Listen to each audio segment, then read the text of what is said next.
আমাদের দেশে একটা স্লোগান দেওয়া হয়, ব্যক্তির চেয়ে দল বড়, দল থেকে দেশ বড়। স্লোগানটা আংশিক ঠিক, পুরা স্লোগানটা হবে এইরকম, ব্যক্তির চেয়ে দল বড়, দল থেকে দেশ বড়।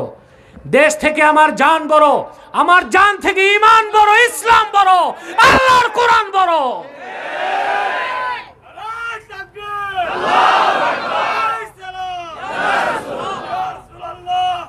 আল্লাহ কবুল করুক, আল্লাহ মঞ্জুর করুক।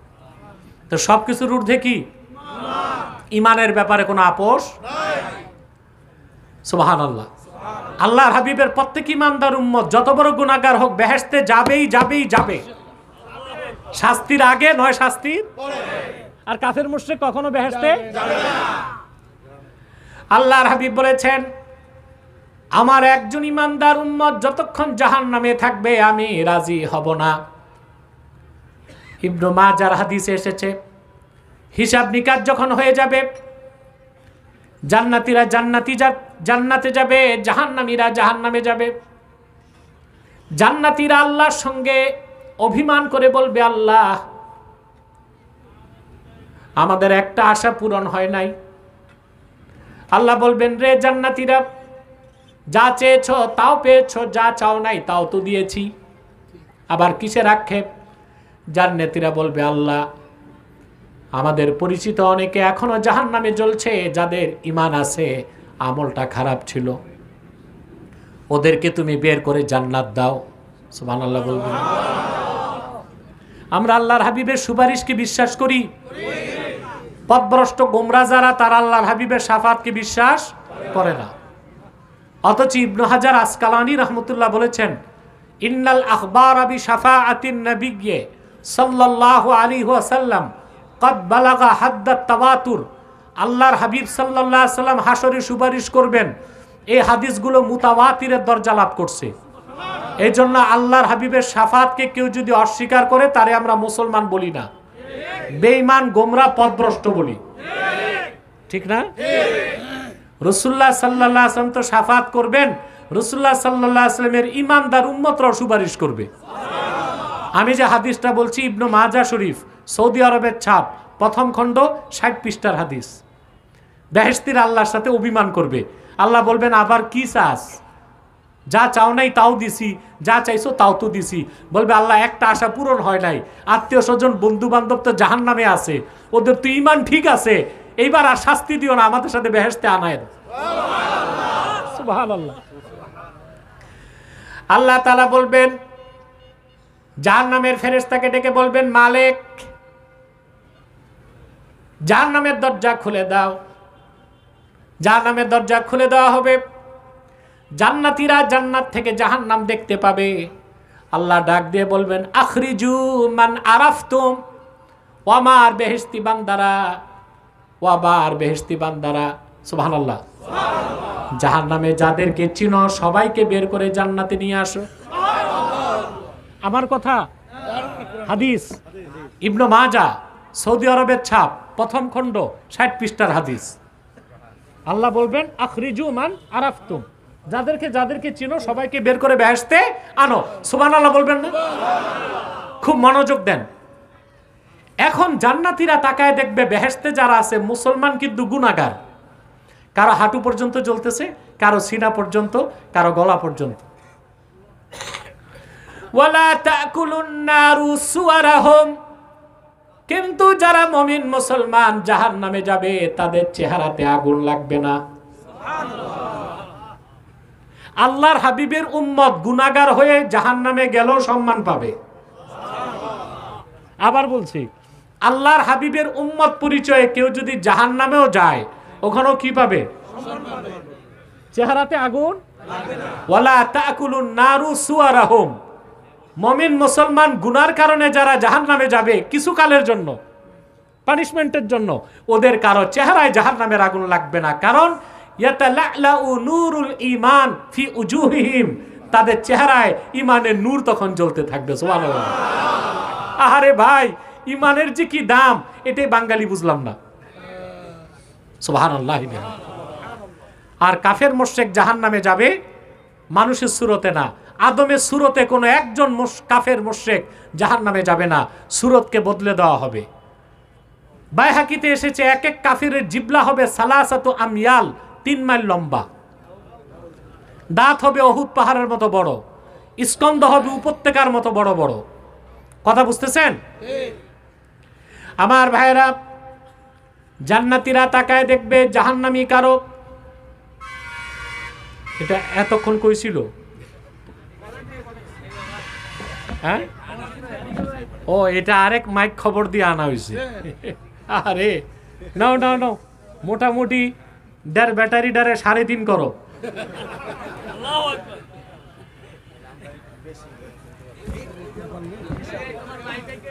না, তোমার মুন্ডুটা টাইট দাও মাইকম্যান, এই মুন্ডুটা টাইট দাও।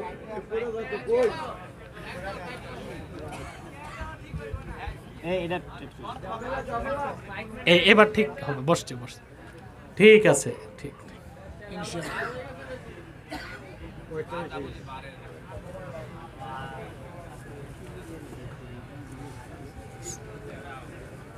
সম্মানিত সুধী, কথা শুনতেছেন?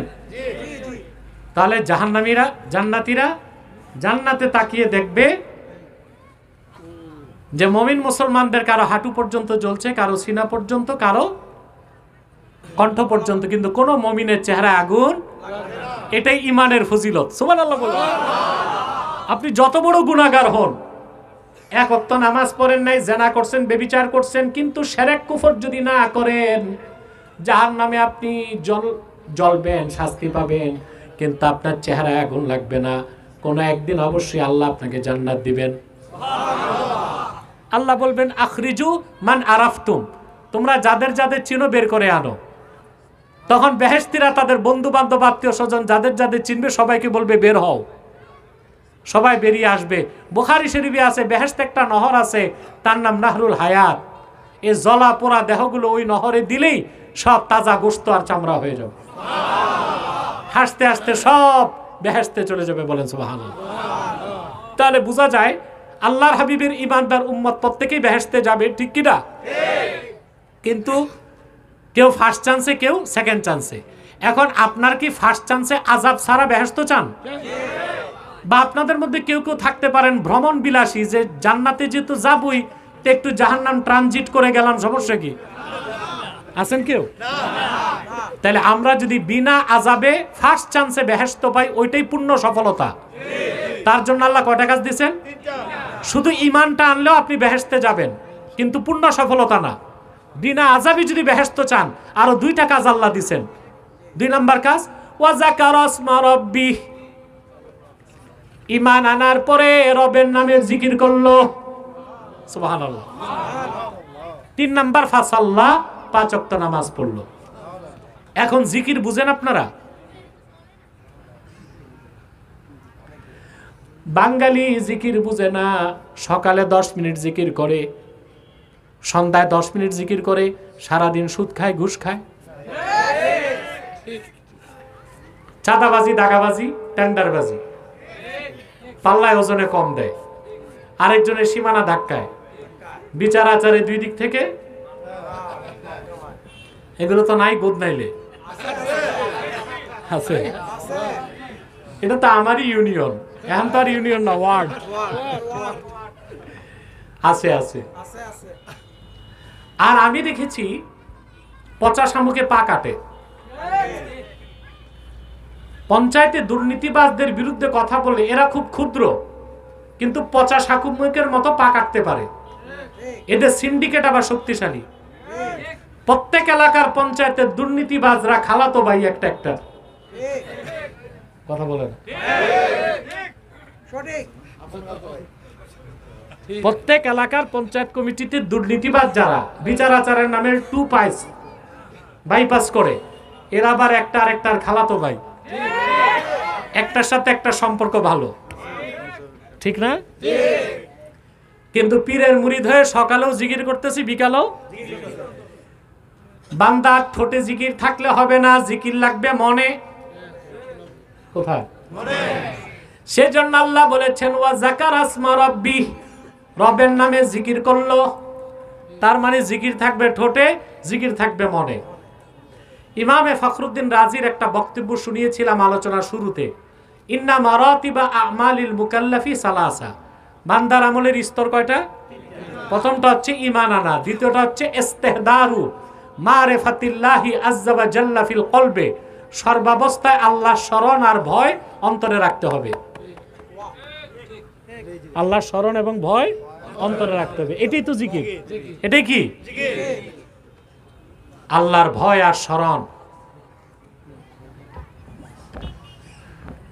এটা আপনাদের মাইকম্যান না, এটা আরেক মাইকম্যান, এটারে টেলিফোন করে আনাইতে হয়েছে। রাহাত তুমি ঠিক করো আস্তে আস্তে, আর ওইটারই নিয়ে ক্লাস করাও স্টেজের পিছনে। ক্লাস করাইতে বলছি ওই মাইকম্যান ভাই, শুনতেছেন ভাই? তাহলে যার অন্তরে আল্লাহর স্মরণ থাকবে আর ভয় থাকবে, ও কি দুর্নীতি করবে? চুরি করবে? এর মানে এ না সে ফেরেশতার মতো হয়ে যাবে, গুনার কাজ করবে, তবে সে তওবাও করবে, আর নিয়মিত গুনার কাজ করবে। আজকে বাংলাদেশে সংস্কারের কথা উঠেছে, আমরা তো সংস্কার চাই, কিন্তু কার্যকরী সংস্কার ততক্ষণ হবে না রাষ্ট্রের দায়িত্বে যারা যাবে তাদের চরিত্রের সংস্কার না হলে। আজকে বাংলাদেশে সেটআপ চেঞ্জ হয়েছে, ঠিক না? এখন যারা ডিপ স্টেট রাষ্ট্রের গভীরে কাজ করতেছে, এরা তো বেশি মানুষ না। আমি তো আগেও বলছি, মাত্র 3000 মানুষ। কত?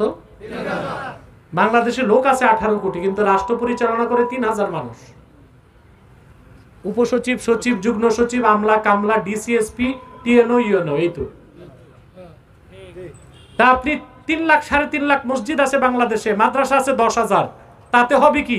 রাষ্ট্র যারা চালায় গর্বর তো ওই মানুষগুলোর মধ্যে, তাদেরকে আল্লাহওয়ালা বানাইতে পারেন নাই। উচ্চশিক্ষিত কর্মকর্তা বানাইছেন, কিন্তু আল্লাহর ভয় তাদের অন্তরে আসে, এজন্য শুধু দুর্নীতি করে আর টাকা খায়, ঠিক না?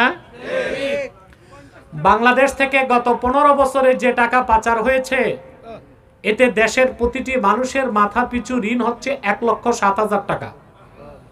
কত? 1,07,000। আমার আপনার প্রত্যেকের মাথা পিছু ঋণ 1,07,000। বাংলাদেশ কয়বার বেচলে দিতে পারবেন বলেন? সম্ভব না। দেশ স্বাধীনের পর হেনরি কিসিঞ্জার বলেছিল বাংলাদেশ তলাবিহীন ঝুড়ি, আর আমি দেখি 2024-এ বাংলাদেশ ঝুড়িবিহীন তলা। আগে ঝুড়ি ছিল, তলা ছিল না, এখন তলা আছে, ঝুড়ি নাই। কথা বলেন, তাই না? এই চুরিগুলো করছে কারা? সাধারণ মানুষ, ডিপ স্টেটে যারা থাকে ওরা, ঠিক না? এখন মনে করেন পাবলিক সার্ভিস কমিশন থেকে যারা চাকরি নিয়ে করতেছে, আবার সেটআপ চেঞ্জ করলে পাবলিক সার্ভিস কমিশন কাদেরকে চাকরি দিবে? একই সিলেবাসে যারা একই বিশ্ববিদ্যালয় থেকে বের হয়েছে তাদেরকেই তো দিবে, তা লাভ কি হবে? আবার সমান তালে চুরি চলবে, কথা বলে না? এখন চলতে, এতদিন হচ্ছে ডিজিটাল চুরি, অ্যানালগ চুরি, তারপর হচ্ছে ডিজিটাল চুরি, সামনে হবে সুপার ডিজিটাল চুরি, ঠিক না? তাহলে আল্লাহর জিকিরের মানে শুধু সকাল সন্ধ্যা তসবিহ পড়া নয়, নামাজটাও জিকির, মৌখিক জিকিরটাও জিকির। আল্লাহর কোরআন হচ্ছে সবচেয়ে বড় জিকির। সুবহানাল্লাহ। প্রাইমারি থেকে বিশ্ববিদ্যালয় পর্যন্ত পাঠ্যপুস্তকে দ্বীনি শিক্ষাকে বাধ্যতামূলক করতে হবে। তাহলে যারা ডিসি হবে, এসপি হবে, টিএনও, ইউএনও, সচিব, আমলা, কামলা, তারা একদিকে হবে যোগ্য অফিসার, আরেকদিকে হবে বুজুর্গ মানুষ। তখন তাদের পাহারা দিতে আর দুদক লাগবে না। এখন সরকারি কর্মকর্তা ঘুষ খায় না, ভয় করে দুদক কমিশনার মামলা দিবে, কিন্তু যার অন্তরে আল্লাহর জিকির আছে ও তো জানে আল্লাহর পক্ষ থেকে 2 জন কমিশনার 2 কাঁধে আছে। কি নাম? ও লোকটা ঘুষ খাবে না? খাবে। তাহলে জিকির মানে ঠোঁটে না, জিকির মানে হচ্ছে সর্বাবস্থায় আল্লাহ স্মরণ। এই জন্য আল্লাহ বলেছেন ওয়া যাকার আসমা রাব্বি, ঈমান আনলো, রবের নামের জিকির করলো। 3 নাম্বার ফাসাল্লা, 5 ওয়াক্ত নামাজ পড়লো, বলেন সুবহানাল্লাহ। সাউন্ডটা বাড়বে রাহাত। কয়েক তো নামাজ? নামাজের ব্যাপারে আমি কিছু কঠিন কথা বলবো। আপনার কি নামাজি না অধিকাংশ বেনামাজি? বেনামাজি। জুমার দিন দেখেন মসজিদ বারান্দা উঠানে জায়গা নাই, সেই জুমার দিন আসরের সময় এক কাতার মুসল্লি। তো জুমা পড়তে যারা আসছে ওরা কি ঘর জামাই ছিল না এলাকার লোক? গেছে কই? মানে আর জুমার নামাজটা পড়ছে সাপ্তাহিক মুসল্লি, আর নামাজ পরের দিন ফজরের সময় 3 জন মুসল্লি। শহরে না, গ্রাম দেশে ইমাম মুয়াজ্জিন খাদেম। বেচারা ইমামের চাকরি না থাকলে মনে সেও ঘুমাইতো। জনসংখ্যার দিক দিয়ে বাংলাদেশ দ্বিতীয় বৃহত্তম মুসলিম দেশ, নামাজের দিক দিয়ে 10 নম্বরও নাই। ঠিক না? যুবকরা একটা কথা বলি, যারা নামাজ পড়ে না বেনামাজি, তাদেরকে আমরা কাফের বলতে পারি না। তবে বেনামাজি নিজেকে মুসলিম বলার কোনো অধিকারও। আরে ভাই, ইমান আছে না নাই এটা কে জানেন? কিন্তু আপনার ইমান আছে, আপনাকে মুসলিম বলে আমরা স্বীকৃতি দিব, তার প্রথম আলামত নামাজ পড়তে হবে। কি করতে হবে? নামাজ পড়তে হবে। আল্লাহর হাবিব ইরশাদ করেছেন, মান সাল্লা সালাতানা ওয়াস্তাকবালা কিবলাতানা ওয়া আকালা যাবিহাতানা ফাযালিকাল মুসলিম। ঈমান আনার পরে যে লোকটা আমাদের সালাত আদায় করলো, আমাদের কিবলা কাবাকে মানলো, আমাদের জবাইকৃত পশুর গোশত খেলো, সে লোকটা মুসলিম। তো ঈমান আনার পরে আপনি যে মুসলিম তা দাবি করার প্রথম শর্ত কি? এখন যে নামাজ পড়ে না তাকে আমরা কাফের বলতে। কিন্তু আহমদ বিন হাম্বল কি বলছেন? আহমদ বিন হাম্বল সেই ব্যক্তি না, ইমাম বুখারীর ওস্তাদের ওস্তাদ। স্বপ্নে 99 বার আবার আল্লাহকে দেখছেন। আর আমাদের আবু হানিফা স্বপ্নে আল্লাহকে 100 বার দেখছে। আহমদ বিন হাম্বল স্বপ্নে আল্লাহকে 99 বার দেখছে। বুখারীর ওস্তাদের ওস্তাদ। তিনি বলেছেন, ইন্না তারিকাস সালাতি ইউকাফফার ওয়া ইউকতালু মুরতাদ্দা। যে বেনামাজি তাকে কাফের ঘোষণা করা হবে, আর মুরতাদ হিসেবে তাকে মৃত্যুদণ্ড দেওয়া হবে। অর্থাৎ বেনামাজিকে হত্যার পর তার জানাজাও নাই, কাফনও নাই, দাফনও নাই। কার ফতোয়া? শাফি আর মালিক বলেছেন না, বেনামাজিকে কাফের বলা যাবে না, তবে মৃত্যুদণ্ড কার্যকর হবে। তিনও ইমামের মতে বেনামাজির শাস্তি কি? ইমামে আযম বলেছেন, ইন্না তারিকাস সালাতি লা ইউকাফফার ওয়া লা ইউকতাল ওয়ালাকিন ইউহবাসু ওয়া ইউদরাবু হাত্তা ইউসাল্লিয়া। বেনামাজিকে কাফের বলা যাবে না, মৃত্যুদণ্ড দেওয়া যাবে না, তবে তারে অ্যারেস্ট করতে হবে। প্রতিদিন কিছু কিছু বেত্রাঘাত করতে হবে যতক্ষণ সে নামাজ শুরু না করে। আমরা তো হানাফি, হানাফি ফতোয়া মানবো না? তাহলে আমাদের ইমাম আজমের মতে বেনামাজি শাস্তি কি? বেত কি দেওয়া? এটা মনে আছে? এ কথাটা মনে থাকবে? আরেকটা প্রশ্ন করি, চোর ডাকাত, চোর হত্যাকারী, শরাবখোর, জেনাখোর বড় অপরাধী না বেনামাজি? ইন্না তারিকাস সালাতি আকবাহু মিনাজ জানি ওয়াল কাতিলি ওয়াস সারিকি ওয়া মুদমিনিল খামরি। বেনামাজি, চোর, শরাবখোর, জেনাকার, হত্যাকারী চেয়ে বড় অপরাধী। এই দুইটা মাসালা মনে থাকবে? এবার আপনাদেরকে একটু বলতে আমার মন চায়, এত বড় অপরাধী বেনামাজিকেই তো আপনারা মসজিদ কমিটি, মাদ্রাসা কমিটিতে সভাপতি আর সেক্রেটারি বানান, আর পঞ্চায়েত কমিটির দায়িত্ব দেন এই বেনামাজি আর সুদখোরদের হাতে। ঠিকটা তো ঠিক মতো লজ্জায় কইলেন না। দেশে যদি 3.5 লাখ মসজিদ থাকে, তো 2 লক্ষ মসজিদের কমিটি দেখবেন কেউ নামাজ পড়ে না। দেখা যায় সভাপতি দিছে তারে, যে লোকটা ব্রাক ব্যাংকের অফিসার, এক ওয়াক্ত নামাজ পড়ে না। সেক্রেটারি দিছে সাবেক দারোগা, জুমার নামাজও আসে না। অথচ মসজিদ কমিটি, মাদ্রাসা কমিটির দায়িত্ব পাবে সেই যে ইমানদার, নামাজি, হালালখোর। পঞ্চায়েতে আপনারা কাকে দায়িত্ব দিচ্ছেন? বেনামাজিকে দিচ্ছেন। আজকে আপনারা কি চান বাংলাদেশ ঠিক হোক? সংস্কার তো ডক্টর ইউনূসের হাতে না, আপনাদের হাতে। ইউনূস তো আর কয়েক বছর পর ডেট ফেল হয়ে যাবে, বয়স ৮৬, ঠিক কিনা? আপনার যদি ওনাকে বেশি ত্যাক্ত করেন তাকে আবার লাইফ সাপোর্টে দিতে হবে। সংস্কার তো আপনাদের হাতে ভাই, আপনাদের হাতে নয়। আমি বলি, আপনি কোনো না কোনো এক রাজনৈতিক দল করেন, আর প্রত্যেক রাজনৈতিক দলই তো কিছু ভালো মানুষ আছে। আমি কোন একটি দলকে জিতাবো, কোন দলকে হারাবো এই মানসিকতা আমার নাই, কিন্তু প্রত্যেক রাজনৈতিক দলে কিছু ভালো মানুষ আছে। কারণ আপনি তো যতই আপনাকে আমি বয়ান করি বুঝে, আপনি তো আপনার রাজনৈতিক দল ছেড়ে ভোট অন্যকে দিবেন না। অন্তত একটা নীতি আপনারা গ্রহণ করতে পারেন, আপনার রাজনৈতিক দলে যাকে ভোট দিবেন আগে দেখেন ওই লোকটার হৃদয় পবিত্র কিনা, অর্থাৎ ইমানদার কিনা। সে যদি কাফের মুশরিক হয় তাকে মাইনাস করুন, যে দেখেন সে ইমানদার, তারপর দেখেন সে নামাজ পড়ে কিনা। ৩ নাম্বার দেখেন তার কামাইটা হালাল কিনা, ওই লোকটাকে আপনি ভোট দেন। প্রত্যেক রাজনৈতিক দলের মুসলমান যদি এই নীতিটা গ্রহণ করতে পারে তাহলে বাংলাদেশ ইসলামিক সোসাইটি হয়ে যাবে। রাষ্ট্রবিজ্ঞানে বলা হয় society is great than state, সমাজ রাষ্ট্র থেকে বড়। আমরা যদি এই নীতি গ্রহণ করে একটা ইসলামী সমাজ উপহার দিতে পারি, আগামী প্রজন্ম বাংলাদেশকে ইসলামী রাষ্ট্র বানাই দিবেন। পারবে না?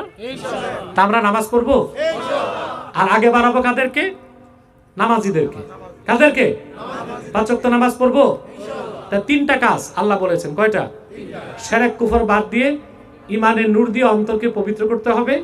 ২ নম্বর সর্বাবস্থায় আল্লাহর স্মরণ ঠোঁটেও থাকবে, মনেও থাকবে। ৩ নম্বর ৫ ওয়াক্ত নামাজ পড়বো ইনশাআল্লাহ। রাজি আছেন? প্রিয় ভাইরা, আপনাদের সমাজে এখন অনেক বড় একটা ব্যাধি হচ্ছে ড্রাগ অ্যাডিকশন। আপনাদের প্রিয় সন্তানগুলো নেশাগ্রস্ত হয়ে যাচ্ছে, ঠিক না? যেই পরিবারে একজন ড্রাগ অ্যাডিক্টেড আছে ওই পরিবারে আর কোনোদিন সুখ। বাবার চোখে পানি ঝরে, মা রাতের বেলা আঁচলে তার চক্ষু মুছে। বিত্ত বৈভব সম্পদ সব আছে, সুখ শান্তি সব আছে, আগুন ধরায় দিছে নেশাখোর সন্তান। সন্তানকে যদি নেশা থেকে বাঁচাতে চান, ইসলামিক প্যারেন্টিং লাগবে। সেটা কিভাবে? আমি একটা হাদিস আপনাদেরকে শোনায় দিচ্ছি। আল্লাহর হাবিব ইরশাদ করেছেন, আদিবু আওলাদাকুম বিসালাসি খিসালিন হুব্বি নবিয়িকুম ওয়া আলি বাইতিহি ওয়া তিলাওয়াতিল কুরআন। সুবহানাল্লাহ। আল্লাহর হাবিব ইরশাদ করেছেন, আমার উম্মতেরা সন্তানদেরকে সর্বপ্রথম 3টা আদব শিখাও। তার প্রথমটা হচ্ছে তোমরা তোমাদের নবী অর্থাৎ আমার ভালোবাসা শিক্ষা দাও। আমার আহলে বাইত যারা বংশধর তাদের ভালোবাসার শিক্ষা দাও। আর বালেগ হবার আগে কোরআন তেলাওয়াতের অভ্যাস করে দাও। এই 3টা কাজ যদি বালেগ হওয়ার আগে ছেলে হোক মেয়ে হোক আপনি এই 3টা অভ্যাস করাতে পারেন, আর 7 বছর বয়স থেকে ছেলে হোক মেয়ে হোক নামাজের অভ্যাস যদি করাতে পারেন, আল্লাহর পবিত্র সত্তার কসম এই সন্তান আপনার নাফরমান কোনোদিন হবে না।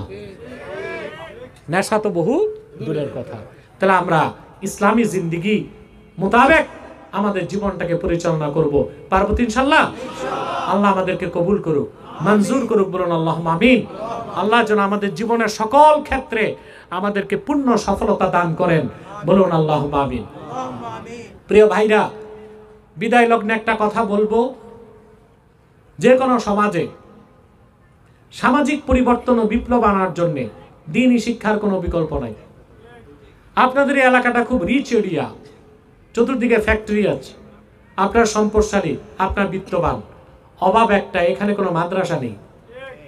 আমি চাই আপনাদের এই এলাকায় গোদনাইল মিরপাড়া সমাজবাসীর উদ্যোগে একটা মাদ্রাসা প্রতিষ্ঠিত হোক। চান? যে আমাদের আনিস শিকদার সাহেব আছে, আমাদের সভাপতি আছে, আমাদের প্রধান অতিথি আছে, আপনারা যদি মিলে ঝুলে চেষ্টা করেন একটা মাদ্রাসা করতে পারবেন ইনশাআল্লাহ। এটা মাদ্রাসা করবেন, ওলামায়ে কেরাম দেখবে ইনশাআল্লাহ, আপনারা ব্যবস্থা করে দিবেন। পারবেন না ইনশাআল্লাহ? আল্লাহ কবুল করুক, মঞ্জুর করুক। মাদ্রাসাকে যতই আপনারা অবহেলা করুন, বাংলাদেশি ইসলামের পক্ষে প্রত্যেকটা মাদ্রাসা এক একটা ক্যান্টনমেন্ট। এটা মানেন? প্রত্যেকটা মাদ্রাসা এক একটা ক্যান্টনমেন্ট। পশ্চিমা কাফের মুশরিকদের কুনজর শুধুই বাংলাদেশের মাদ্রাসাগুলোর দিকে, আর বিশেষ করে তারা কওমি মাদ্রাসা দেখতে পারে না। কওমি মাদ্রাসা, কারণ ইলমের মূল ধারাটাই তো ধরে রাখছে দরসে নাজামি, ঠিক না? হ্যাঁ, কওমি মাদ্রাসাও দরকার, আলিয়া মাদ্রাসাও দরকার। আলিয়া মাদ্রাসায় পড়াশোনা করে অনেকে রাষ্ট্র পরিচালনায় অংশ নিতে পারে, আর কওমি মাদ্রাসায় পড়াশোনা করে দ্বীনের খেদমতটা ব্যাপকভাবে করতে পারে। আমাদের দুটোই দরকার। দুটোই কি দরকার? আল্লাহ কবুল করুক, মঞ্জুর করুক। আমি সবার জন্য দোয়া করি, দোয়া চাই। বিশেষ করে আজকের আমাদের প্রধান অতিথি শাহজাহান সাহেব কই, তারপরে সভাপতি আব্দুল সোবান সাহেব, বৃদ্ধ মানুষ, মাশাআল্লাহ, আলহামদুলিল্লাহ। আমি সবার জন্য দোয়া করি। তারপরে আপনার নুরুজ্জামান সাহেব কোথায়? তারপরে শরীফ হোসেন মুন্সি আছে, কোষাধ্যক্ষ। আলহামদুলিল্লাহ। আমাদের আপনাদের ইমাম সাহেব মুফতি আমির হোসেন লাকসামি, একদম তরুণ একজন আলেম পাইছেন, তাকে কাজে লাগান। এবং আমি লাকসামিকে বলবো যে এখানে আমি বলে গেলাম মাদ্রাসার কথা, বাস্তবায়ন উনি করবেন। আপনারা থাকবেন তার সাথে? আল্লাহ কবুল করুক, মঞ্জুর করুক। আর ওলামায়ে কেরাম যারা আছে সবার জন্য দোয়া চাই, আল্লাহ দোয়া কবুল করুক সবার। আসুন দোয়া করি। কিছু বলবে? দেখ,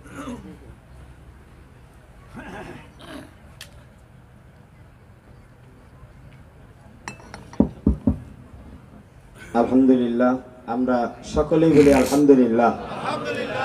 আল্লাহ রাব্বুল আলামিন আজকে আমাদেরকে হুজুরের পবিত্র জবান থেকে যে কথাগুলো শোনার তৌফিক দিয়েছেন, যা আমাদের জন্য খুবই জরুরি ছিল। আমরা আল্লাহ রাব্বুল আলামিনের দরবারে শুকরিয়া আদায় করছি, আলহামদুলিল্লাহ। সম্মানিত উপস্থিতি, এই মুহূর্তে আমাদের বদমেল মিরপাড়া জামে মসজিদের কমিটির সাধারণ সম্পাদক হাজী নুরুজ্জামান সাহেবকে আমি সংক্ষেপে কিছু কথা বলার জন্য অনুরোধ করছি। আসসালামু আলাইকুম ওয়া রাহমাতুল্লাহ। সর্বপ্রথম আমি কৃতজ্ঞতার সাথে ধন্যবাদ জানাচ্ছি আমাদের প্রধান আলোচক জনাব ডক্টর এনায়েতুল্লাহ আব্বাসী সাহেবকে, উনি ওনার অত্যন্ত মূল্যবান সময় আমাদেরকে দেওয়ার জন্য। তাই আমি মিরপাড়াবাসীর পক্ষ থেকে তাকে অত্যন্ত কৃতজ্ঞতার সাথে ধন্যবাদ জানাচ্ছি। তারই সাথে সম্মানিত শ্রোতাবৃন্দ এবং মিরপাড়াবাসী সকলের কাছে অনুরোধ জানাচ্ছি, হুজুর আমাদের মাঝে যে নসিহতপূর্ণ বয়ান আমাদেরকে শোনালেন, সেগুলো যেন আমরা আমল করে চলতে পারি। আল্লাহ পাক যেন আমাদেরকে সকলকে সেই তৌফিক দান করেন। এবং আমরা যে তাফসিরুল কোরআন মাহফিলের আয়োজন করেছি, তা যেন আজকে 11তম বার্ষিক ওয়াজ মাহফিল অনুষ্ঠিত হলো, আমরা যেন আগামীতেও এরকম ওয়াজ মাহফিল আয়োজন করতে পারি, সেই তৌফিক যেন আল্লাহ পাক আমাদেরকে দান করে, তাই সবার কাছে দোয়া প্রার্থী। তারই সাথে সাথে হুজুরকে আমি অনুরোধ জানাবো, আমাদের মিরপাড়া সমাজ থেকে অনেক মুরব্বী আমাদের মাঝ থেকে চলে গেছে, আমরা শুধু তাদের জন্য দোয়া করতে পারবো। তাই তাদের সন্তান হিসাবে, আত্মীয় হিসাবে তাদের প্রতি দোয়ার জন্য হুজুরের কাছে বিশেষভাবে অনুরোধ করব।